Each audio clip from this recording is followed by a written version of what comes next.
नमस्कार दोस्तों, स्वागत है आपका जीके लाइव पाठशाला में।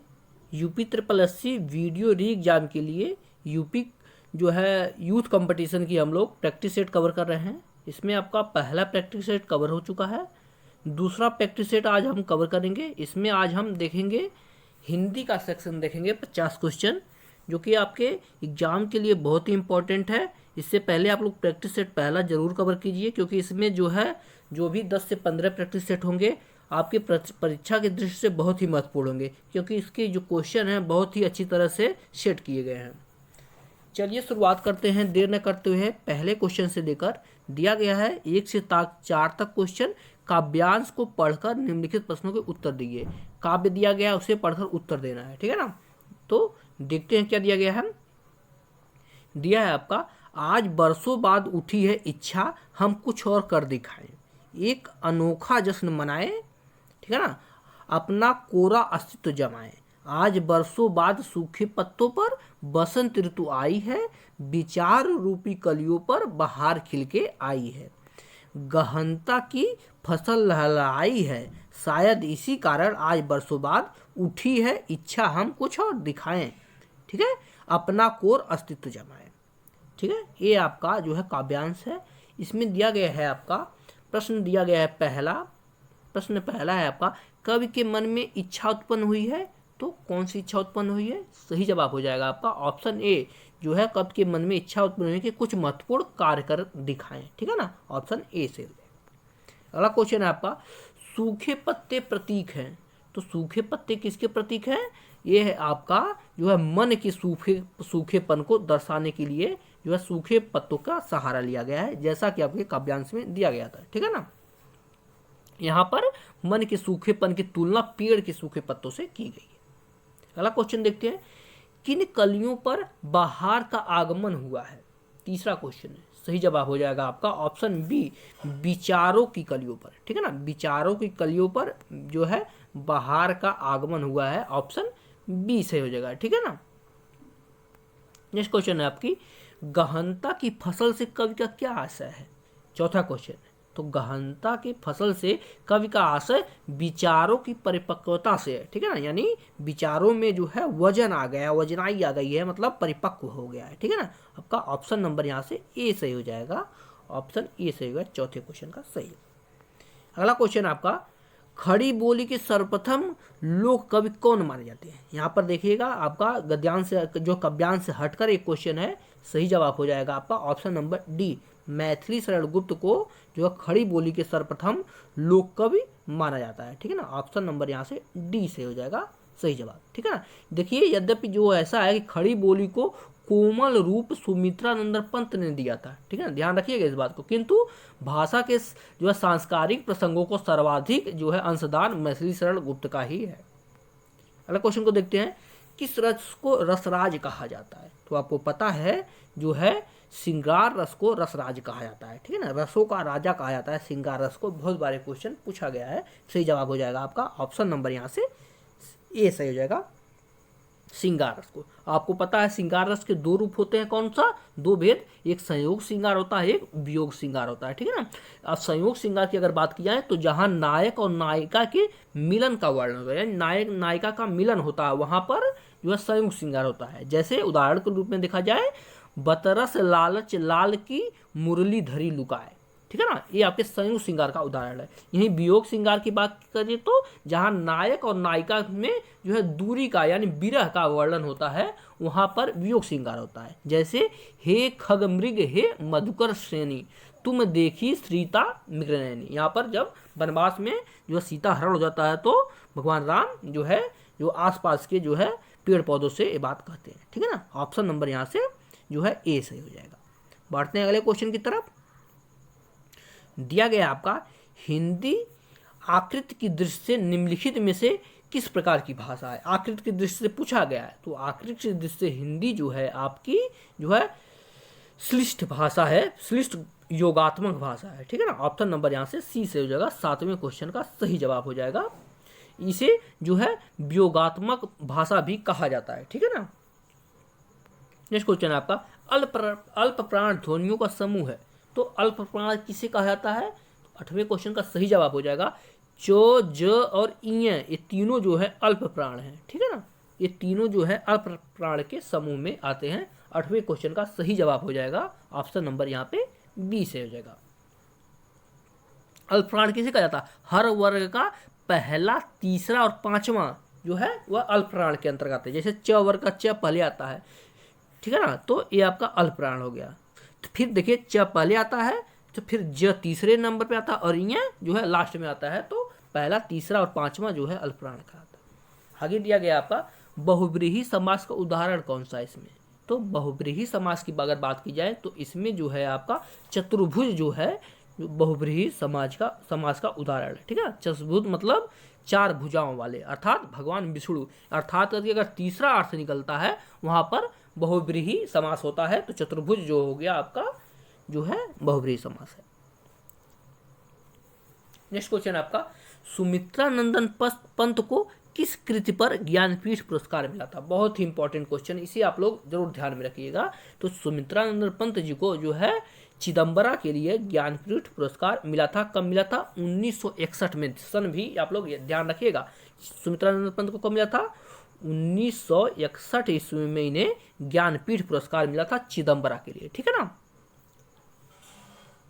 अगला क्वेश्चन देखते हैं। दिया गया आपका अलंकार बताना है। आपका दिया है सखिन सहित हरसी अतिरानी सुखत धानु पराजन पानी। इस पंक्ति में कौन सा अलंकार है? तो सही जवाब हो जाएगा इसमें जो है उत्प्रेक्षा अलंकार है, ठीक है ना। कौन सा अलंकार है? वो तो प्रेक्षा अलंकार है इन पंक्तियों में, ठीक है। यहीं पर उत्प्रेक्षा अलंकार की बात करिए जहां उपमेय में उपमान की संभावना दिखाई जाए, ठीक है ना। जहां उपमेय में उपमान की संभावना दिखाई जाए वहां पर उत्प्रेक्षा होता है। और यहीं अगर शब्द रूप में देखा जाए वहां पर जैसे शब्द आ जाता है मनु आ जाता है, मानो आ जाता है, मन हुआ जाता है, जन आ जाता है, जन हुआ जाता है, जानो, ज्यों, ये सब शब्द आते हैं। मनु मानो, जन जानो, ये सब शब्द आ जाते हैं। वहां पर उत्प्रेक्षा अलंकार जो है सिंपल सी बात है हो जाती है। आंख बंद करके आप लोग वहां पर उत्प्रेक्षा अलंकार लगा देंगे। अगला क्वेश्चन देखते हैं। जहां उपमेय का निषेध करके उपमान का आरोप किया जाता है वहां कौन सा अलंकार होता है? ध्यान रखिएगा, उपमेय का निषेध करके उपमान का आरोप की बात की गई है तो वहां पर रूपक अलंकार होता है, ठीक है ना। कौन सा अलंकार होता है? रूपक अलंकार होता है। ऑप्शन आपका ए सही हो जाएगा, ठीक है। जैसे रूपक अलंकार के उदाहरण पे देखा जाए तो जैसे मुखचंद्र, चरण कमल, कमल नयनी, ये सब जो है वहां पर उत्प्रेक्षा अलंकार के, रूपक अलंकार के सब उदाहरण है, ठीक है ना। यानी एक शब्द की तुलना दूसरे शब्द की जाए या ज्यादातर उसे ही मान लिया जाए, वहां रूपक अलंकार होता है, ठीक है ना। अगला क्वेश्चन देखते हैं। निम्नलिखित शब्दों में से एक का अर्थ तेल भी है, तो इसमें से कौन से शब्द का अर्थ तेल है? 13वां क्वेश्चन है। तो स्नेह का अर्थ तेल भी होता है ना, स्नेहक उसे भी कभी कभी स्नेहक भी बोलते हैं। तो स्नेह का अर्थ आपका तेल से लिया जाता है, ठीक है ना। आपका ऑप्शन नंबर यहाँ पर सी सही हो जाएगा। और बाकी जो ऑप्शन दिए गए हैं जैसे कौन कौन सा दिया गया है? प्रीति दिया गया है, प्रणय दिया गया, अनुराग दिया गया। ये सब तीनों जो है आपके स्नेह के जो है प्रेम के पर्यायवाची हैं, ठीक है ना। ये सब जो है प्रेम के पर्यायवाची हैं, इस बात को भी ध्यान रखिएगा। अगला क्वेश्चन दिया गया है। निम्नलिखित बोलियों में से कौन सी बोली उत्तर प्रदेश की सामान्यतः नहीं बोली जाती है? इसमें से कौन सी बोली जो है जो उत्तर प्रदेश में नहीं बोली जाती है? तो सही जवाब है मैथिली जो है ये आपके बिहार क्षेत्र में बोली जाती है। उत्तर प्रदेश में इसका प्रचलन कम है, ठीक है ना। ऑप्शन नंबर यहाँ पर सी से हो जाएगा, ठीक है ना। मैथिली आपके बिहार क्षेत्र में जैसे चंपारण हो गया, मुजफ्फरपुर हो गया, दरभंगा जैसे क्षेत्रों में ये सब बोली जाती है। उत्तर प्रदेश की यहीं बात की जाए तो यहाँ पर अवधी बोली जाती है, ब्रज भाषा हो गई, खड़ी बोली हो गई, ये सब आपके उत्तर प्रदेश में बोली जाती है। अगला क्वेश्चन देखते हैं। प्रश्न में 3 वाक्य दिए गए हैं, ठीक है ना। त्रुटि वाले वाक्य को चुनिए और उसके अनुरूप ABC चिन्ह लगाइए, यदि त्रुटिहीन हो तो D लगाइए, ठीक है ना। 4 ऑप्शन दिया गया है, इसमें से जो है किस शब्द में त्रुटि है? दिया गया आपका जब मोहन सभा स्थल पर पहुंचा तब सभा विसर्जन हो चुकी थी।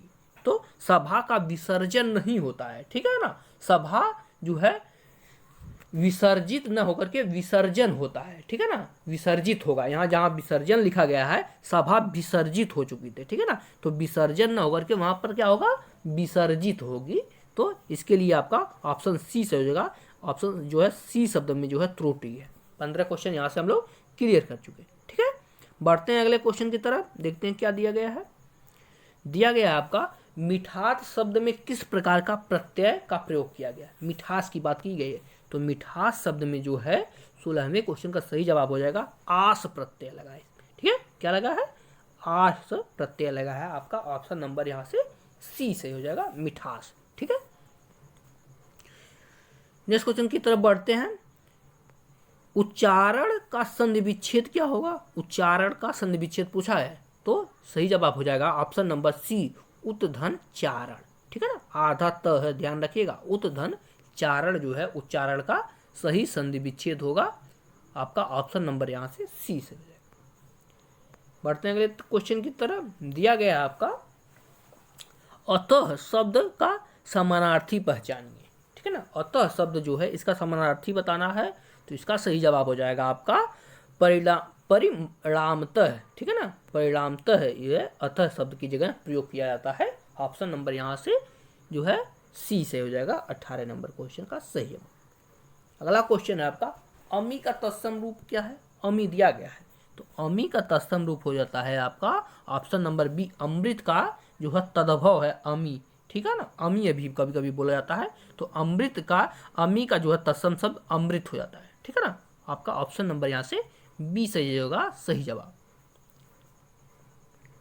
नेक्स्ट क्वेश्चन देखते हैं।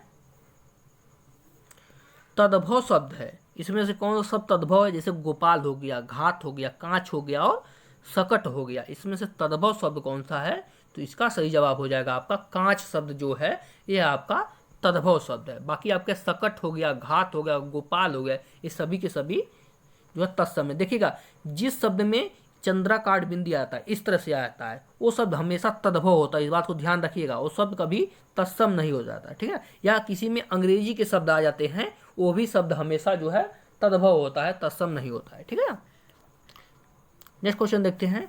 दिया गया आपका बघेली बोली का संबंध किस उपभाषा से है। ठीक है ना, बघेली बोली किस उपभाषा से है, तो ये आपका पूर्वी हिंदी है। ठीक है ना, पूर्वी हिंदी के अंतर्गत बघेली बोली आती है। आपका ऑप्शन नंबर यहाँ से बी से हो जाएगा। ठीक है ना, प्राचीन काल की अगर बात की जाए तो प्राचीन काल का उत्तर कोसल और दक्षिण से क्षेत्र जो है हिंदी का क्षेत्र है। ठीक है ना, इसमें जो है पूर्वी हिंदी की अन्य बोलियां कौन कौन से है, इसमें अवधी हो गया। देखिए पूर्वी हिंदी की बोलियां हैं और जो है इसमें कौन कौन सी आती है, अवधी आती है इसी में, बघेली इसी में आती है, छत्तीसगढ़ी भी इसी के अंतर्गत आती है, पूर्वी हिंदी के अंतर्गत। बात को ध्यान रखिएगा।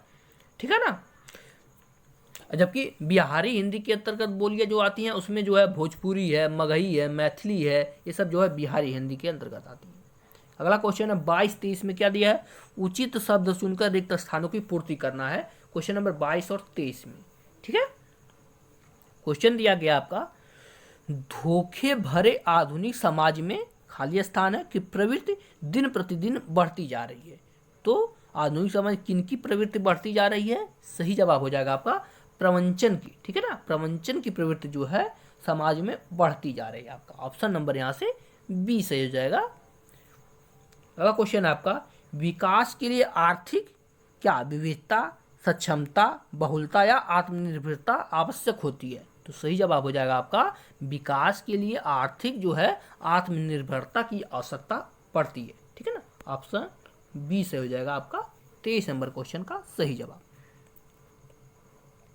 अगला क्वेश्चन देखते हैं, इनमें से किस छंद में प्रथम व अंतिम शब्द समान होते हैं। देखिए कल के लेक्चर में हम आपको बताए थे कि इसमें जो है कुंडलिया जो होती है, कुंडलिया शब्द जहाँ से जिस शब्द से शुरू होता है उसका अंतिम शब्द भी वहीं से खत्म भी होता है। ठीक है ना, तो कुंडलिया होती है, पिछले लेक्चर में आप लोग को बता चुके हैं, तो आप लोग उसे जरूर देखिएगा। ठीक है ना, उसे पूरा प्लेलिस्ट आपको डिस्क्रिप्शन बॉक्स में दी गई है, वहाँ से देखिए पहला सामान्य ज्ञान का और पहला हिंदी का लेक्चर कवर हो चुका, तो उसे जरूर देखिएगा, आपको बहुत सारा बेनिफिट मिलेगा। अब प्लीज़ देख के साथ साथ आप लोग चैनल को जरूर सब्सक्राइब कीजिएगा। अभी वीडियो रोक करके जरूर चैनल को सब्सक्राइब कर लीजिए, आप लोग से हाथ जोड़ के निवेदन है, उसके बाद ही आप लोग आगे बढ़िए। अगला क्वेश्चन देखते हैं, बुढ़ापा एक प्रकार का अभिशाप है, रेखांकित शब्द की संज्ञा बताइए। बुढ़ापा, देखिए बुढ़ापा के अंदर रेखांकित शब्द है ना, तो बुढ़ापा का जो है रेखांकित संज्ञा बताना है। सही जवाब है बुढ़ापा किस प्रकार की संज्ञा है, तो सही जवाब हो जाएगा यह है आपका एक भाववाचक संज्ञा है। ठीक है ना, बुढ़ापा हो गया, ये सब भाववाचक संज्ञा हो। ठीक है, ऑप्शन यहाँ से बी सही हो जाएगा, भाववाचक संज्ञा है। देखिए, जिस शब्द से व्यक्तियों और वस्तु की पूरी जात का बोध होता है वह जातिवाचक संज्ञा कहलाता है। जैसे लड़का, गाय, घर, शिक्षक, ये सब जातिवाचक संज्ञा है। और आगे देखते हैं, जिस शब्द से एक ही व्यक्ति या वस्तु का बोध होता है उसे व्यक्तिवाचक कहते हैं। जैसे राम, गंगा, पटना, रामायण, ये सब व्यक्तिवाचक संज्ञा हो। और जिस शब्द से अनेक वस्तु या प्राणियों के समूह का बोध होता है उसे समूहवाचक संज्ञा कहते हैं। जैसे हो गया परिवार, हो गया संघ, हो गया ढेर, हो गया, ये सब समूहवाचक संज्ञा है। तीनों के तूने जो ऑप्शन में दिए इसका आप लोग क्लियर कर चुके। नेक्स्ट क्वेश्चन देखते हैं, कढ़ाई से गिरा चूल्हे में आ पड़ा का भाव क्या है। ये कहावत है, कढ़ाई से गिरा और चूल्हे में आ पड़ा। इस कहावत का भाव क्या है, सही जवाब हो गया एक विपत्ति से छुटकारा और दूसरी विपत्ति पर आ पड़ना। ठीक है ना, यानी एक जगह से आप एक विपत्ति खत्म हुई, दूसरी विपत्ति तुरंत आ गई। ठीक है ना, जैसे आसमान पे से गिरा और खजूर पे अटका। ठीक है, इस तरह से उदाहरण दिया जाता है। तो एक विपत्ति से छुटकारा मिला, तुरंत दूसरी विपत्ति आ पड़ी। अगला क्वेश्चन देखते हैं, दिया गया है आपका प्रतिदिनम शब्द का समास विग्रह बताइए। देखिए, प्रतिदिन नहीं दिया है, मोह जोड़ दिया है आगे, तो इस बात को ध्यान रखिएगा। तो प्रतिदिनम, दिनम जो है शब्द का समास विग्रह हो जाएगा आपका दिन, दिन और प्रति। ठीक है ना, दिन, दिन और प्रति हो जाएगा जो है प्रतिदिनम का समास विग्रह। ऑप्शन नंबर यहाँ से बी सही हो जाएगा। ठीक है ना, दिन, दिन, प्रति होगा। इसमें अव्ययी भाव समास है, इस बात को भी ध्यान रखिएगा, अव्ययी भाव समास है। अव्ययी भाव समास में क्या होता है, प्रथम पद अव्यय एवं प्रधान होता है, उसके बाद समस्त पद जो होते हैं उसके बाद के अव्यय की भांति कार्य करते हैं, यानी अव्यय की तरह ही कार्य करते हैं। जैसे यथाशक्ति, प्रतिदिन, उपगंग, ये सब जो है अव्ययी भाव समास के उदाहरण है। ठीक है, बढ़ते हैं अगले क्वेश्चन की तरफ। दिया गया है आपका, कला का अंतिम और सर्वोच्च ध्येय सौंदर्य है, वाक्य में कितने विशेषण हैं, ध्यान रखिएगा। दिया गया क्या, कला का अंतिम और सर्वोच्च ध्येय सौंदर्य है, इसमें कितने विशेषण हैं, 28 नंबर क्वेश्चन। सही जवाब हो जाएगा इसमें 3 विशेषण। ठीक है ना, इसमें कितने विशेषण हैं, माफ कीजिएगा, 28 नंबर क्वेश्चन का सही जवाब डी, इसमें 3 विशेषण। कौन कौन विशेषण है जो है इसमें 3 कौन, पहला एक विशेषण हो गया अंतिम हो गया, पहला एक विशेषण जो है ये अंतिम हो गया, दूसरा विशेषण आपका सर्वोच्च हो गया, और तीसरा विशेषण आपका जो है ध्येय हो गया। ठीक है ना, ध्येय हो गया, ये 3 आपके विशेषण। ठीक है, अगला क्वेश्चन देखते हैं। दिया गया आपका, नीचे दी गई पंक्तियों में पहली और अंतिम पंक्ति को क्रम से 1 से 6 तक की संख्या दी गई। ठीक है, बीच में 4 वाक्यों को उचित क्रम में लगाए जिससे अर्थपूर्ण वाक्य बन सके। ठीक है, यानी जो जो आपके दिए गए हैं इसको जो है छोटा कर लेते हैं, क्वेश्चन अच्छे से दिखेगा। हाँ देखिए, अब दिखाई दे रहा है, जो है यर लव दिया गया है, इसमें जो है ऐसे लगाना है कि आपको जो है अच्छे से पूरा शब्द बन सके। ठीक है, तो सही जवाब हो जाएगा आपका, कौन सा क्वेश्चन है, क्वेश्चन नंबर 29। तो सही जवाब हो जाएगा आपका ऑप्शन नंबर सी सही हो जाएगा। ठीक है, सी सही हो जाएगा। कौन सा, पहले व आएगा, फिर ये आएगा, फिर ल आएगा, फिर र आएगा। तो शब्द कौन सा बन जाएगा, एक भौगोलिक सीमा, ध्यान रखिएगा, पहले वह आया ना, तो एक भौगोलिक सीमा में, उसके बाद एक राष्ट्रीय चेतना। ठीक है ना, एक राष्ट्रीय चेतना आ गया, उसके बाद लेकर रहने वाले व्यक्ति, लेकर रहने वाले व्यक्तियों में। ठीक है, व्यक्तियों की जो है लास्ट में आएगा कि समष्टि जो है ही देश है। ठीक है ना, इस तरह से क्वेश्चन बन जाएगा। अगला क्वेश्चन देखते हैं, अब कर लेते हैं पूरा बड़ा। दिया गया आपका, यहाँ पर छंद दिया गया है, दिया गया आपका, निज भाषा उन्नत यह है, सब उन्नति को मूल, बिन निज भाषा ज्ञान के मिटे नहीं की सूल। ठीक है, इन पंक्तियों में कौन सा छंद है, बहुत ही अच्छा उदाहरण दिया गया है। तो इन पंक्तियों में छंद की बात कीजिए तो इसमें दोहा है। ठीक है ना, यह एक क्या है, दोहा है। ठीक है ना, दोहा में आपको पता है जिससे इसमें यह है, अगर छंद की बात करें तो यह दोहा छंद है या मात्रिक छंद है। इसके 4 चरण हैं, देखिए इसमें 4 चरण हैं कि नहीं है। पहला यहाँ से खत्म होता है, देखिए पहला यहाँ से खत्म होता है, माफ कीजिएगा, पहला चरण यहाँ से खत्म होता है, दूसरा यहाँ होता है, तीसरा यहाँ और चौथा यहाँ। 4 चरण हो गए नहीं हो गए, इसमें 4 चरण हो गए। उसके बाद जो है और प्रथम और तीसरे चरण में 13-13 मात्राएं और दूसरे चौथे चरण में 11-11 मात्राएं हैं। ठीक है ना, इस तरह से क्लियर होता है। आगे देखते हैं, इसमें अलंकार पूछा है, भी उदाहरण दिया गया है आपका, सूर सूर तुलसी शशि उडुगुन केशव दास और कवि खतोष से जह तह करे प्रकाश। इन पंक्तियों में कौन सा अलंकार है? तो सही जवाब हो जाएगा आपका ऑप्शन नंबर बी, यहाँ पर यमक अलंकार है। ठीक है ना, यहाँ पर कौन सा अलंकार है? यहाँ पर यमक अलंकार है। ठीक है ना, आपका ऑप्शन नंबर जो है बी से हो जाएगा, यमक अलंकार है। अगला क्वेश्चन देखते हैं, संघ की राजभाषा हिंदी और लिपि देवनागरी होगी, यह संविधान के किस अनुच्छेद में बिल्ड है? देखिएगा, हिंदी का क्वेश्चन है लेकिन संविधान से रिलेटेड है, तो यह जो है संविधान के 343 अनुच्छेद में इसका वर्णन किया गया है। ठीक है ना, 343 अनुच्छेद में जो है संघ की भाषा यानी राजभाषा का वर्णन किया गया है 343 अनुच्छेद में। आपका ऑप्शन नंबर यहाँ से ए सही हो जाएगा। अगला क्वेश्चन बढ़ते हैं, दिया गया आपका अंतरंग का सही विलोम क्या होगा? अंतरंग का विलोम क्या होगा? तो सही जवाब हो जाएगा आपका ऑप्शन नंबर बी, अंतरंग का विलोम जो है बहिरंग होता है। ठीक है ना, बहिरंग जो है अंतरंग का विलोम होता है, सही जवाब हो जाएगा। ठीक है ना, और बाकी जो है आपके पहला और सी ये आपके जो है मिलते ही नहीं है, किसी के विलोम नहीं है। यही जब चौथा कुरंग दिया है तो कुरंग जो होता है वह है आपका हिरण का पर्यायवाची होता है, इस बात को ध्यान रखें। अगला क्वेश्चन है आपका, वह कार मेरी है, इस वाक्य में कौन सा कारक है? वह कार मेरी है, तो इसमें जो है कौन सा कारक है? सही जवाब होगा संबंध कारक है ना, कार और मेरे भी संबंध है ना, तो यह जो है संबंध कारक है। ऑप्शन नंबर यहाँ पर बी से हो जाएगा, संबंध कारक है। यही कारक की अगर बात करें तो कर्ता कारक होता है जहाँ ने आता है कारक चिन्ह, कर्म कारक होता है जहाँ को आता है कर्म चिन्ह। ठीक है ना, कारक चिन्ह आता है। करण कारक की बात की जाए यहाँ कारक चिन्ह से जो है से के द्वारा होता है। संप्रदान कारक आपको जानते हैं, को के लिए जहाँ आता है संप्रदान कारक होता है। अपादान में जहाँ अलग होता है, ठीक है ना, जैसे पेड़ से पत्ता गिरा, पेड़ से फल गिरा, ये सब अपादान कारक होते हैं, यहाँ अलग होता है। यही संबंध कारक की बात करें तो वहाँ का, की, के, रा, री, रे आता है, संबंध बताता है। अधिकरण आपको पता है मे पर आता है, जैसे बुक किताब जो है मेज पर है। ठीक है ना, यहाँ अधिकरण की बात आता है। यही और संबोधन की बात आती है तो आपको पता है संबोधन हे, अरे, अजी, अहो, ये सब जो है संबोधित करते हैं तो संबोधन के अंतर्गत आ जाते हैं। अगला क्वेश्चन देखते हैं, दिया गया है आपका लिखित में से शुद्ध वाक्य को चुनिए। 4 वाक्य दिए गए, इसमें से कौन सा वाक्य शुद्ध है? ठीक है ना, सही जवाब हो जाएगा आपका ऑप्शन नंबर यहाँ पर सी से होगा, राम ने रोटी खाई है। ठीक है ना, रोटी जो है आपका स्त्रीलिंग शब्द है तो रोटी खाई हो जाएगा, ना कि खाया है। ठीक है ना, आपका ऑप्शन नंबर यहाँ पर सी से हो जाएगा, राम ने रोटी खाई है। ठीक है ना, इसमें कर्ता राम है के साथ ने आया है और कर्म जो है रोटी खाना है। ठीक है ना, तो ये आपका राम ने रोटी खाई है।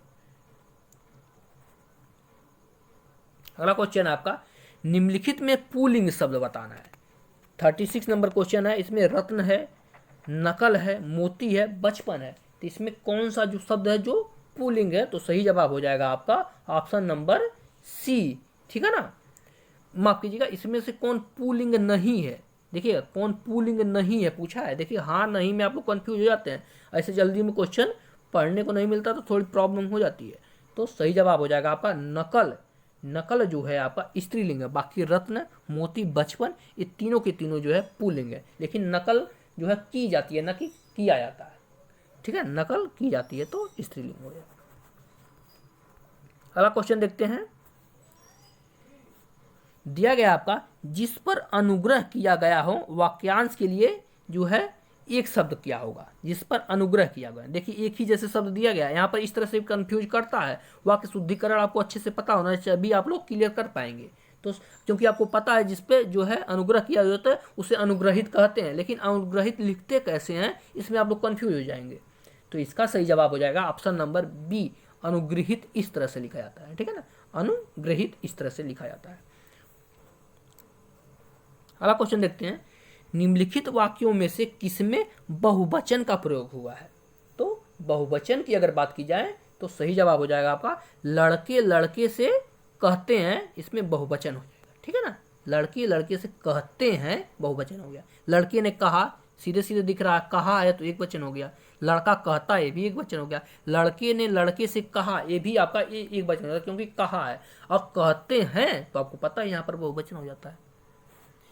नेक्स्ट क्वेश्चन है आपका, प्रत्यक्ष में संधि है, ठीक है ना। प्रत्यक्ष शब्द दिया गया, इसमें कौन सी संधि है? तो सही जवाब हो जाएगा आपका ऑप्शन नंबर डी से हो जाएगा। इसमें जो है यण संधि, ठीक है ना, इसमें यण संधि है प्रत्यक्ष में, ठीक है ना। इसका सन्निविच्छेद अगर किया जाए तो जो है आपका ई और अ मिल के जो है यह बनता है, तो जो है यण संधि यहाँ पर हो जाता है, ठीक है। नेक्स्ट क्वेश्चन देखते हैं, दैत्य धन अरि बराबर दैत्यारी का उदाहरण है, किस संधि का उदाहरण है? तो यह है आपका स्वर संधि का उदाहरण, ठीक है ना। दैत्यारी जो है आपकी स्वर संधि का उदाहरण है, ठीक है ना। इसमें आपका दीर्घ स्वर संधि है, ध्यान रखिएगा, इसमें कौन सा संधि है? दीर्घ स्वर संधि है, ठीक है ना।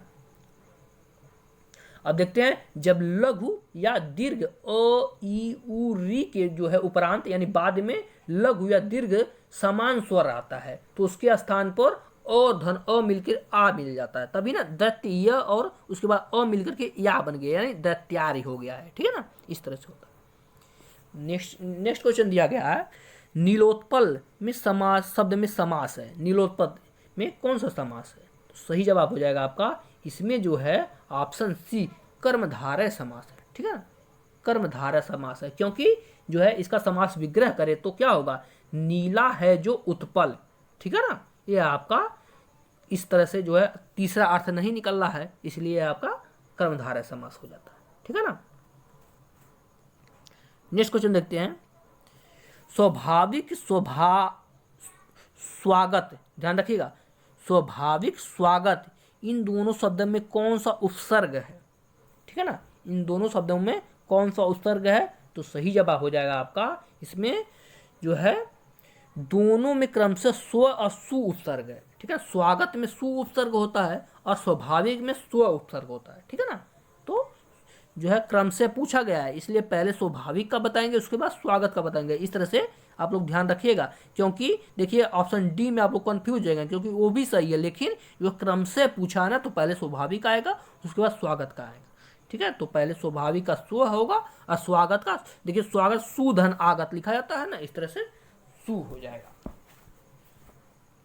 अगला क्वेश्चन देखते हैं, निम्नलिखित में से एक शब्द की जो है वर्तनी अशुद्ध है, इसमें से कौन से शब्द की वर्तनी अशुद्ध है? 43 नंबर क्वेश्चन है, तो सही जवाब हो जाएगा आपका ऑप्शन नंबर सी सही हो जाएगा, ठीक है ना। कवित्री इस तरह से नहीं लिखते हैं, बाकी उज्जवल है, कवित्री है, मोक्ष है, तीनों के तीनों आपके माफ कीजिए क्या दिए गए, हाँ अशुद्ध है, बताना है, ठीक है ना। ऑप्शन नंबर है आपका यहाँ से सी से होगा 43 नंबर क्वेश्चन का सही जवाब, क्योंकि कवित्री इस तरह से नहीं लिखा जाता है। इस कवित्री का आपका ए होगा, कवइत्री। अगले क्वेश्चन की तरफ बढ़ते हैं, महाश्वेता का पर्यायवाची किसका पर्यायवाची है? महाश्वेता किसे कहा जाता है? तो महाश्वेता की अगर बात करें तो यह आपका जो है सरस्वती माता की पर्यायवाची है, ठीक है ना। महाश्वेता भी सरस्वती जी को कहा जाता है। और सरस्वती जी की और भी पर्यायवाची की बात कीजिए तो इनकी जो है महाश्वेता हो गया, बागीश्वरी हो गया, इला है, विधात्री है, ईश्वरी है, वाक है, आशा, ब्राह्मी, शारदा, बागीश, वीणापाणी, भारती, गिरा, ये सब जो है सरस्वती की पर्यायवाची है, ठीक है ना। यही बात की जाए,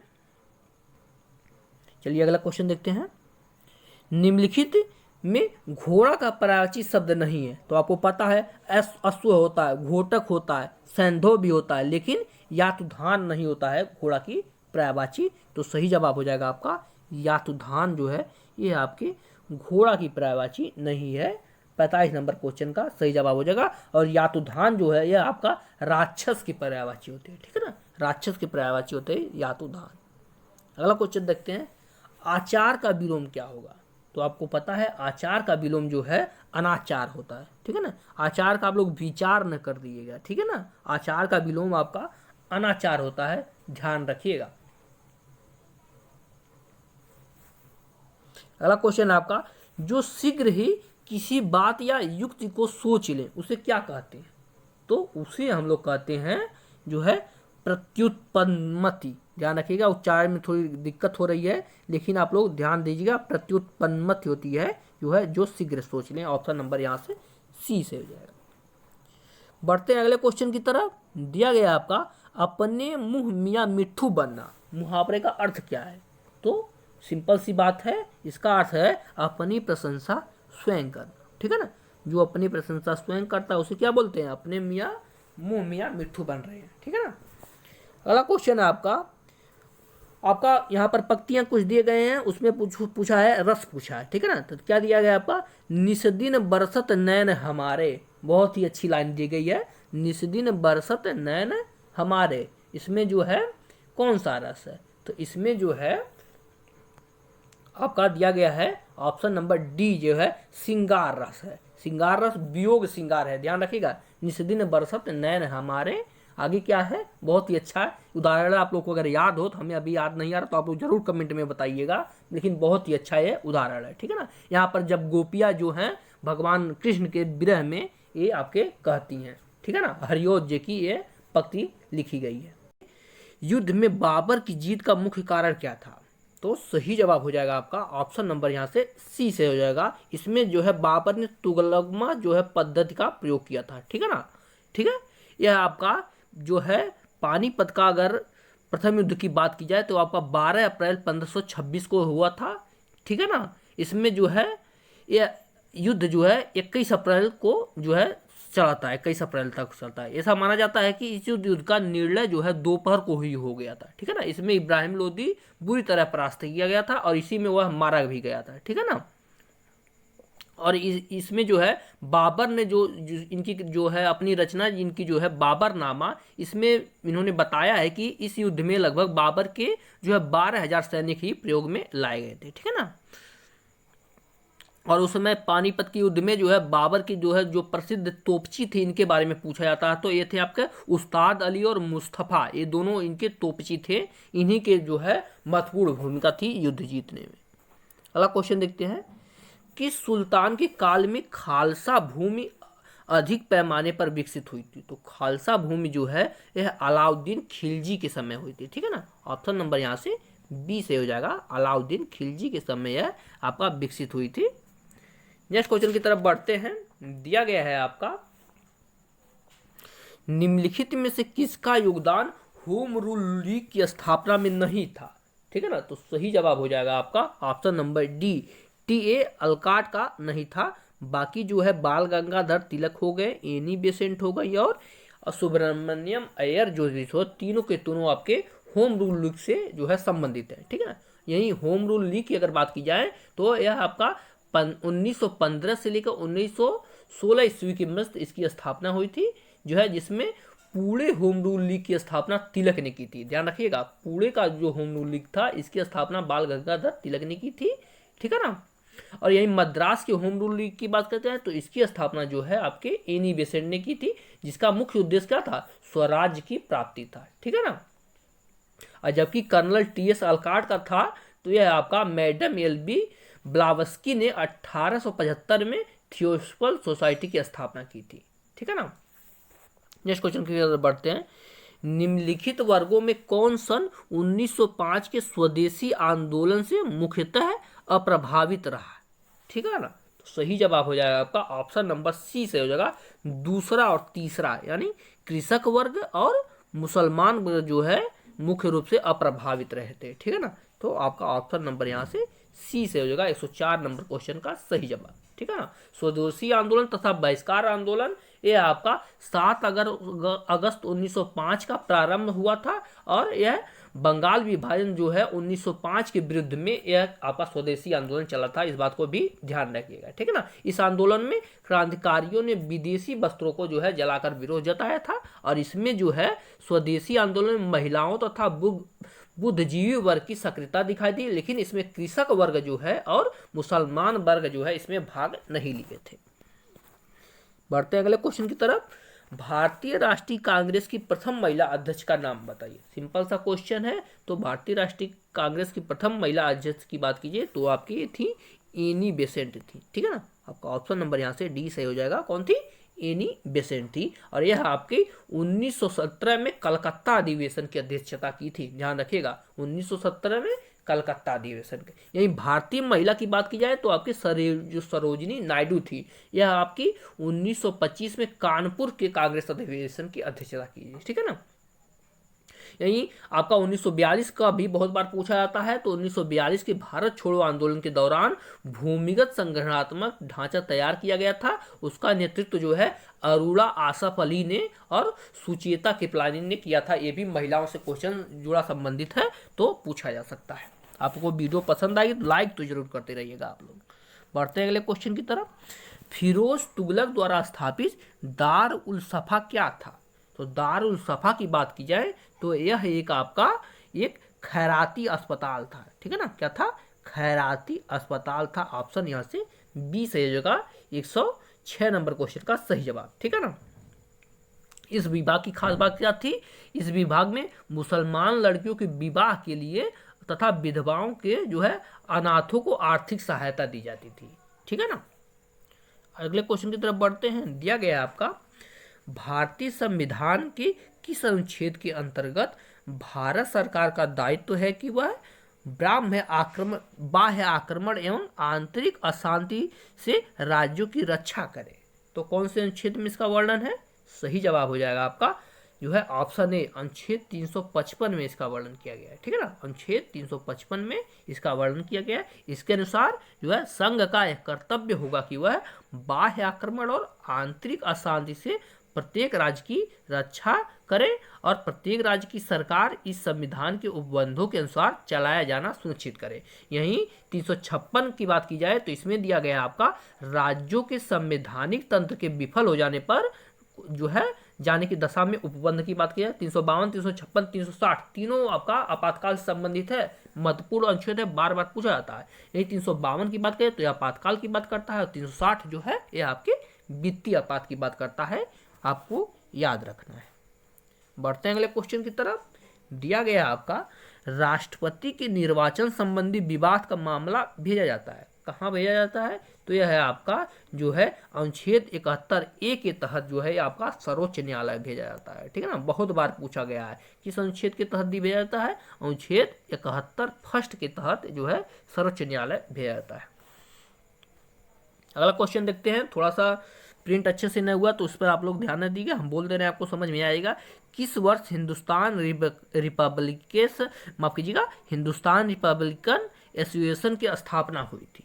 तो यह हुई थी आपका 1924 में, ठीक है ना। यह हुई थी कब? 1924 में। आपका ऑप्शन नंबर यहाँ से बी सही हो जाएगा, ठीक है ना।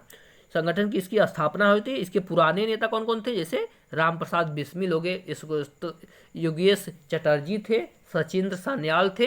अक्टूबर 1924 में इन क्रांतिकारी युवकों का कानपुर में एक सम्मेलन हुआ था जिसे हिंदुस्तान रिपब्लिकेशन एसोसिएशन अथवा सेना का गठन किया गया था, ठीक है ना। अगला क्वेश्चन देखते हैं। नेक्स्ट पेज पर आते हैं। क्वेश्चन दिया गया है आपका भारत में अधिकांश बेरोजगारी है। तो भारत में जो है बेरोजगारी सबसे अधिक मात्रा में अगर बात की जाए तो आपका संरचनात्मक बेरोजगारी है, ठीक है ना। संरचनात्मक बेरोजगारी भारत में सबसे अधिक है, ठीक है ना। इसमें इस बेरोजगारी को देखा जाए तो इस बेरोजगारी का आशय है जो है उत्पादन कार्य में न लगा रहना, ठीक है ना। बेरोजगारी को दो प्रकार की होती है, ध्यान रखिएगा। बेरोजगारी की अगर बात की जाए तो दो प्रकार की होती है। एक होती है आपकी ऐच्छिक बेरोजगारी और दूसरी जो है अनैच्छिक बेरोजगारी होती है। यही ऐच्छिक बेरोजगारी की बात करें, इसको जो है कई भागों में बांटा गया है, जैसे संरचनात्मक बेरोजगारी, अल्प रोजगार, प्रच्छन्न बेरोजगारी, शिक्षित बेरोजगारी, घटनात्मक बेरोजगारी, मौसमी बेरोजगारी, शहरी बेरोजगारी तथा ग्रामीण बेरोजगारी, ठीक है ना। यही संरचनात्मक बेरोजगारी का दीर्घकालीन होती है, जो संरचनात्मक बेरोजगारी होती है या दीर्घकालिक होती है, ठीक है ना। मूलतः भारत में बेरोजगारी का यही स्वरूप है। अगले क्वेश्चन की तरफ बढ़ते हैं। माफ कीजिएगा। क्वेश्चन दिया गया है आपका हरित क्रांति में प्रयुक्त मुख्य पादप कौन सा था? तो हरित क्रांति में जो है सबसे अधिक प्रभावित फसल होने वाली फसल थी मैक्सिकन गेहूं था, ठीक है ना। हरित क्रांति का सबसे अधिक प्रभाव मैक्सिकन गेहूं पर पड़ा था। आपका ऑप्शन नंबर यहाँ से डी सही हो जाएगा, ठीक है ना। और भारत में हरित क्रांति के जनक की बात की जाए तो आपको पता है एम.एस. स्वामीनाथन जी थे। यही विश्व की अगर बात की जाए तो नॉर्मल बोरलॉग जो थे वो विश्व में हरित क्रांति के जनक माने जाते हैं। बढ़ते हैं अगले क्वेश्चन की तरफ। निम्नलिखित में से कौन सा तत्व परमाणु ईंधन की श्रेणी में नहीं आता है? तो परमाणु ईंधन की श्रेणी में नहीं आता है की बात की जाए तो सही जवाब हो जाएगा यूरेनियम। यूरेनियम जो है परमाणु ईंधन की श्रेणी में नहीं आता है, ठीक है ना। यूरेनियम हो गया, थोरियम हो गया, प्लूटोनियम हो गया कि परमाणु का उपयोग जो है ईंधन के रूप में किया जाता है, ठीक है ना, ईंधन के रूप में किया जाता है। थोरियम को यूरेनियम में बदलकर उसका उपयोग किया जाता है, जबकि कैंडियम जो है यह शीतलक के रूप में प्रयोग होता है। अगला क्वेश्चन देखते हैं, पत्तियां क्यों हरे दिखती हैं? तो आपको पता है सिंपल सा क्वेश्चन है, आपके जो है 5-6 से क्लास से पढ़ते आ रहे हैं कि पत्तियां क्यों हरी दिखाई देती हैं। सही जवाब हो जाएगा आपका हरे वर्ण का प्रतिबिंब एवं बचे वर्णों का अवशोषण, ठीक है ना। हरे वर्ण का जो है प्रतिबिंब रहता है और बचे वर्णों का अवशोषण होता है, इसलिए पत्तियां हरी दिखाई देती हैं। आपका ऑप्शन नंबर यहाँ से बी सही है। नेक्स्ट क्वेश्चन है आपका, रमन इफेक्ट का प्रयोग से यह विकसित किया गया है। तो रमन इफेक्ट के प्रयोग से किसके कौन सा विकसित हुआ है? सही जवाब हो जाएगा धूप के चश्मे का विकास हुआ है, ठीक है ना।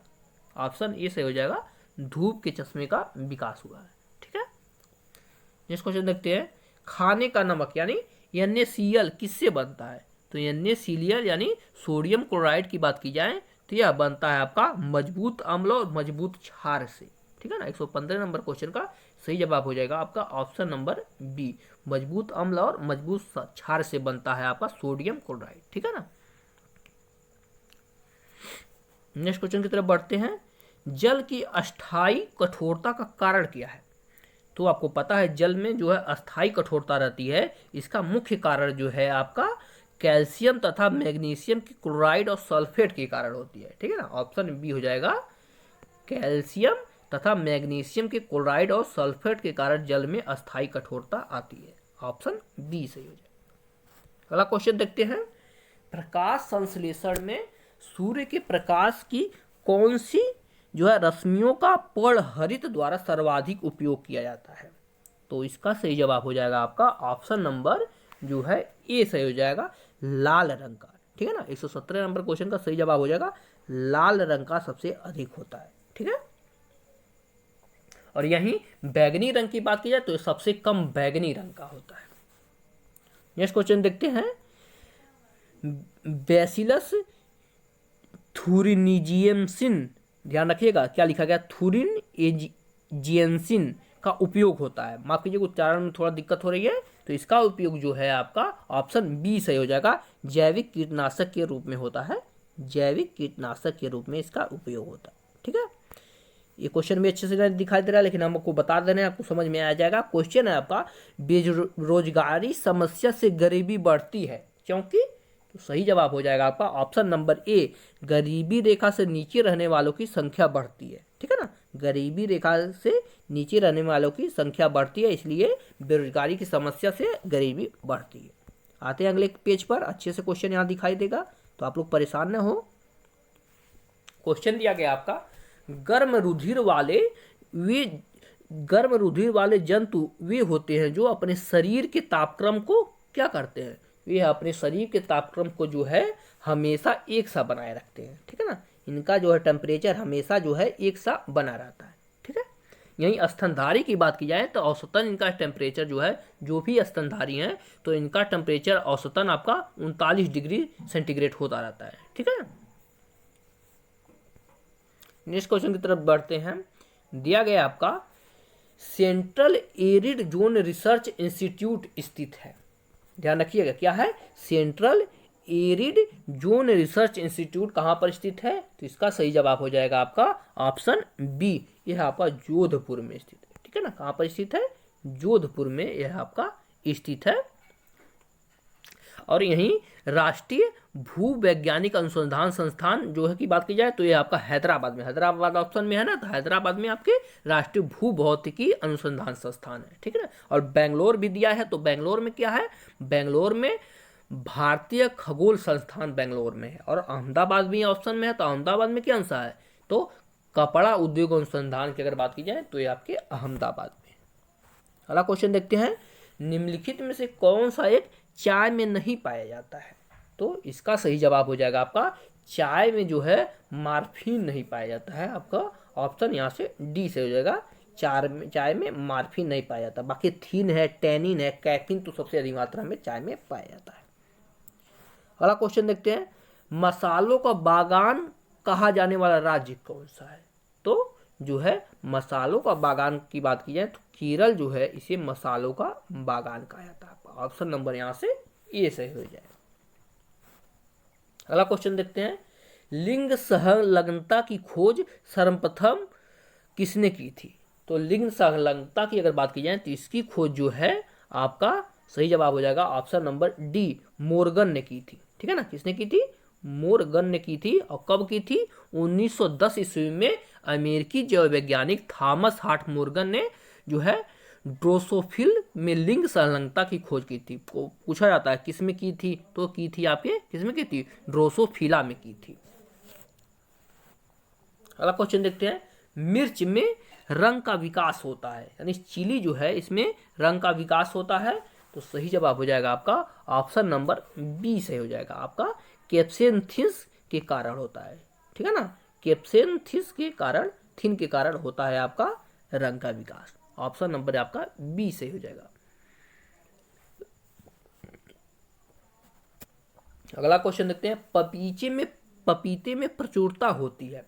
तो पपीता जो है इसमें जो है विटामिन ए की मात्रा प्रचुर मात्रा में होती है। ठीक है ना, पपीते में सबसे अधिक विटामिन ए पाया जाता है। आपका ऑप्शन नंबर यहाँ से ए सही हो जाएगा। ठीक है ना, और इसमें जो है विटामिन B1 भी पाया जाता है, B2 भी पाया जाता है और सी भी विटामिन जो है पपीते में पाया जाता है। अगला क्वेश्चन देखते हैं, नदी में जल प्रदूषण के निर्धारण के लिए घुली हुई मात्रा मापी जाती है। तो जल प्रदूषण की अगर बात की जाए तो इसके निर्धारण के लिए इसमें जो है ऑक्सीजन की मात्रा मापी जाती है। ठीक है ना, ऑक्सीजन की मात्रा से पता करते हैं कि जो है नदी का जल कितना प्रदूषित है। ठीक है ना, सामान्य रूप से अगर बात की जाए तो जल की गुणवत्ता का निर्धारण जैव ऑक्सीजन मांग यानी रासायनिक ऑक्सीजन मांग तथा घुली ऑक्सीजन पीएच के मान के आधार पर किया जाता है। अगला क्वेश्चन देखते हैं, आजकल सबसे अधिक प्रयुक्त होने वाली इनपुट डिवाइस कौन सी है?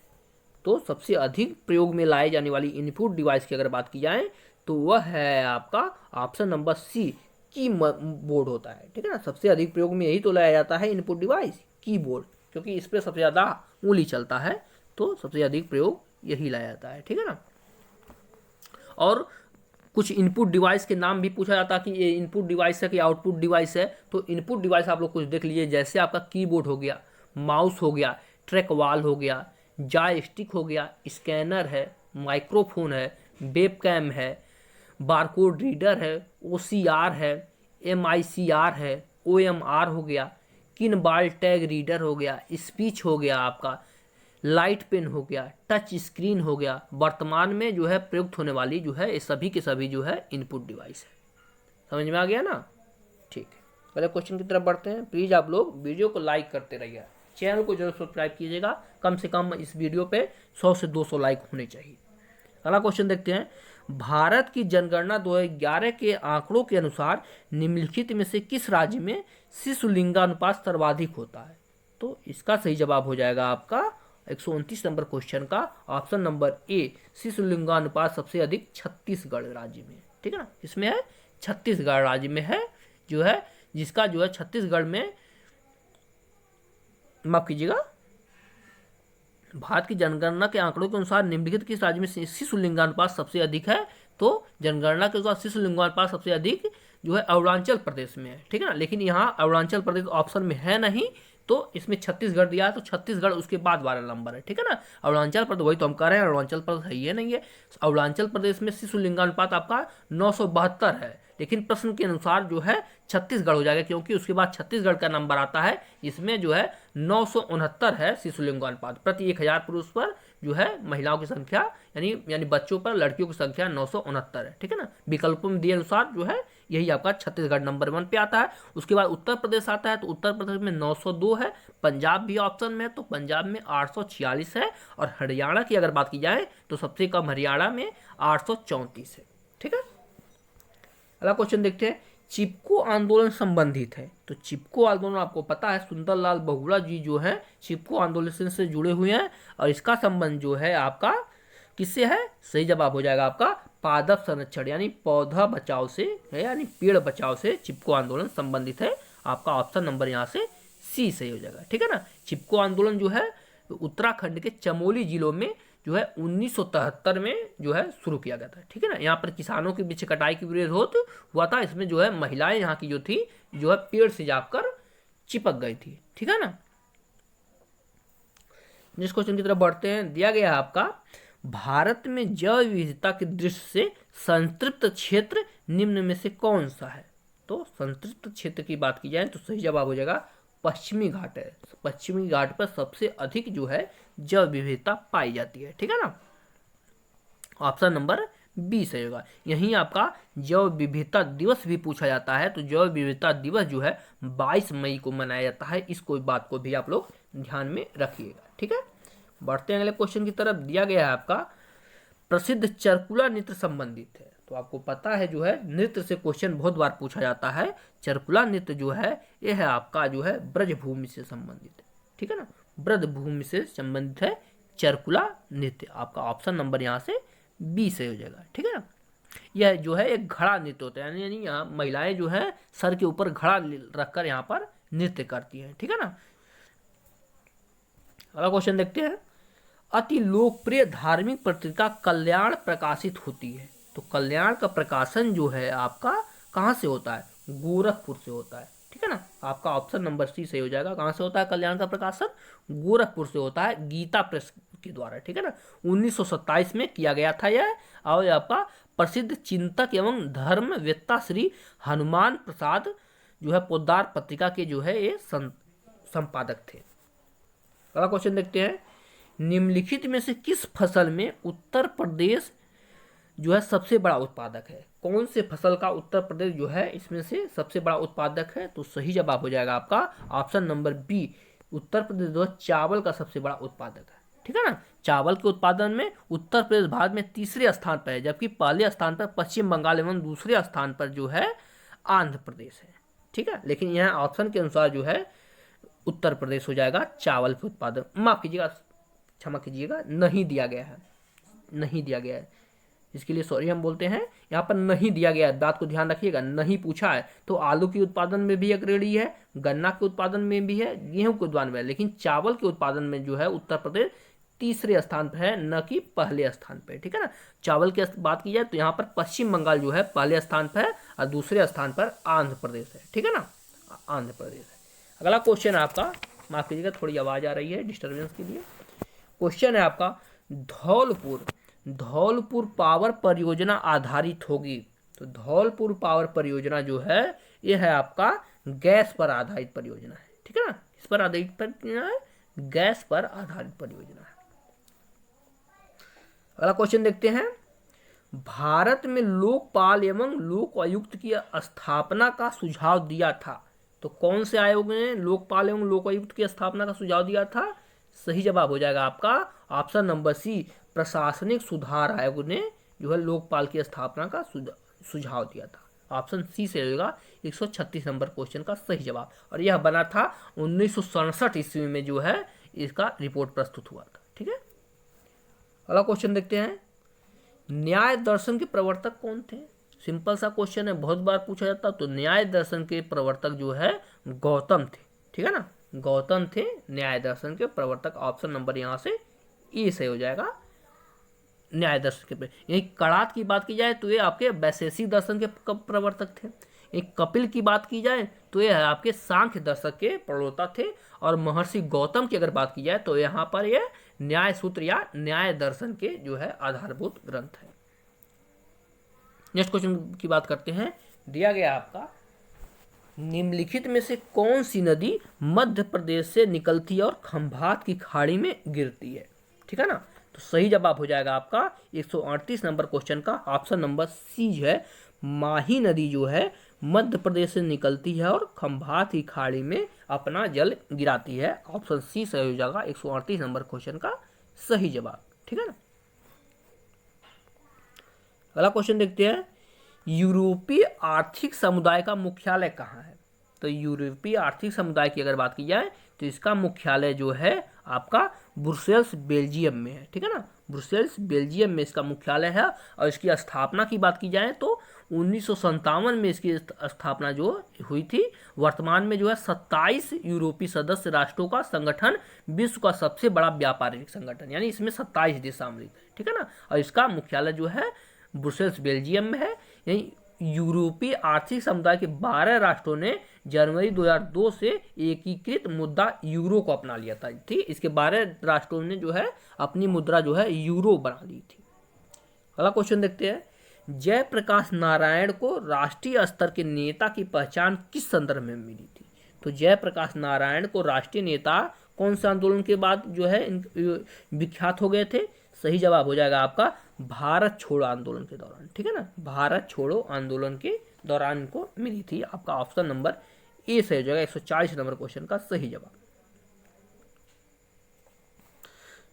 नेक्स्ट क्वेश्चन देखते हैं, समुद्र तल पर पृथ्वी के केंद्र सबसे निकट स्थान कौन सा है? ठीक है ना, तो सबसे निकट स्थान की बात की जाए समुद्र तल से तो सही जवाब हो जाएगा आपका ऑप्शन नंबर ए उत्तरी ध्रुव है।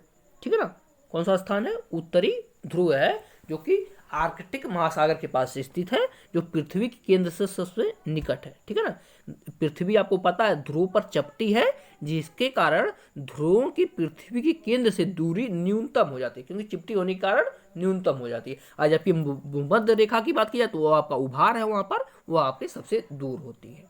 ठीक है, बढ़ते हैं अगले पेज पर।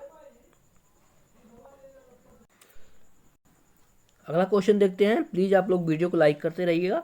कुनैन जो मलेरिया के लिए एक प्रमुख औषधि है वह प्राप्त होती है। तो कुनैन आपको पता है यह आपके सिनकोना की छाल से प्राप्त होती है। ठीक है ना, ऑप्शन यहाँ पर ये सही हो जाएगा, सिनकोना की छाल से जो है कुनैन प्राप्त होती है और इसमें मलेरिया की दवा बनती है। अगला क्वेश्चन देखते हैं, निम्नलिखित में से किसने 1872 में नेटिव मैरिज एक्ट को पारित कराने में महत्वपूर्ण भूमिका निभाई थी?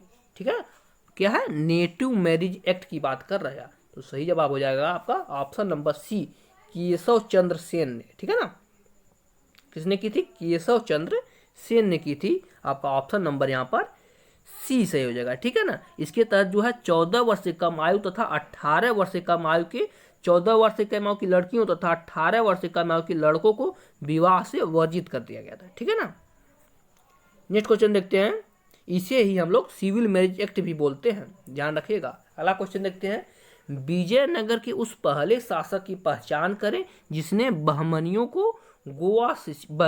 से गोवा छीना था। तो विजयनगर की अगर बात करें तो सही जवाब हो जाएगा आपका ऑप्शन नंबर बी हरिहर द्वितीय ने जो है बहमनियों से गोवा छीना था। आपका ऑप्शन नंबर बी सही है। आपको पता है जो है विजयनगर साम्राज्य की स्थापना हरिहर और बुक्का ने की थी, इस बात को भी आप लोग ध्यान रखिएगा।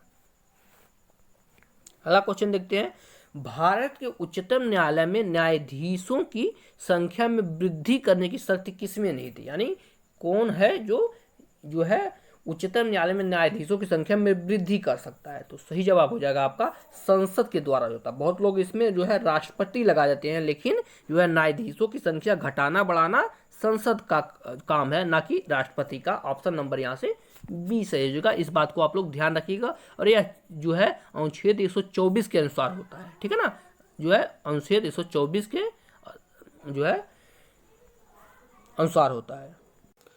अगला क्वेश्चन देखते हैं, प्रत्येक पंचायत का कार्यकाल 5 वर्ष का होगा।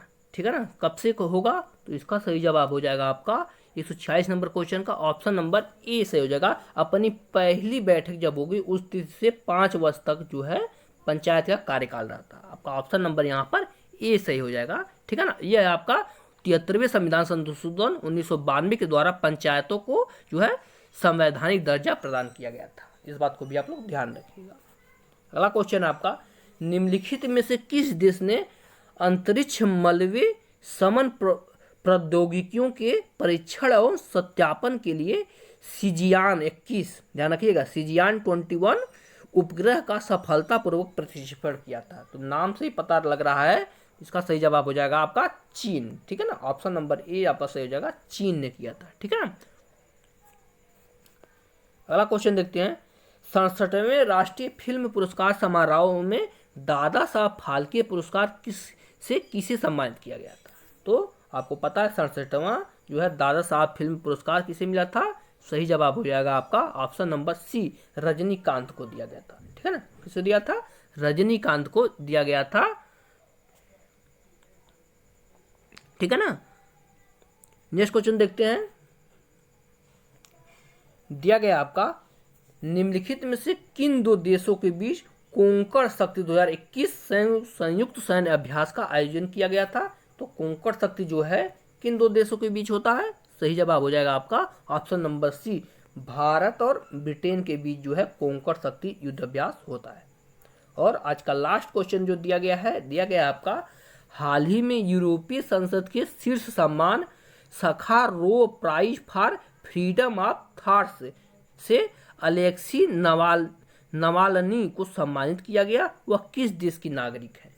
ठीक है ना। तो यह है आपके, सही जवाब हो जाएगा आपका ऑप्शन नंबर बी सही हो जाएगा आपकी, यह रूस के नागरिक। ठीक है ना, ऑप्शन यहाँ से बी सही हो जाएगा। तो ये थे आपके प्रैक्टिस सेट 2 के 50 क्वेश्चन। आप लोग कमेंट में जरूर बताइए कि आपके कितने सही हुए। ठीक है ना। अगर वीडियो पसंद आए तो लाइक जरूर कीजिएगा, चैनल को जरूर सब्सक्राइब कीजिएगा और हमारे टेलीग्राम चैनल से आप लोग जरूर जुड़िए। लिंक जो है आपके डिस्क्रिप्शन बॉक्स में टेलीग्राम का दिया गया है, तो हमारे टेलीग्राम से जरूर जुड़िए और आपको वहाँ हर वीडियो का नोटिफिकेशन और जो भी महत्वपूर्ण पीडीएफ रहेगा वहाँ पर प्रोवाइड किया जाएगा। मिलते हैं नेक्स्ट लेक्चर में, तब तक के लिए धन्यवाद।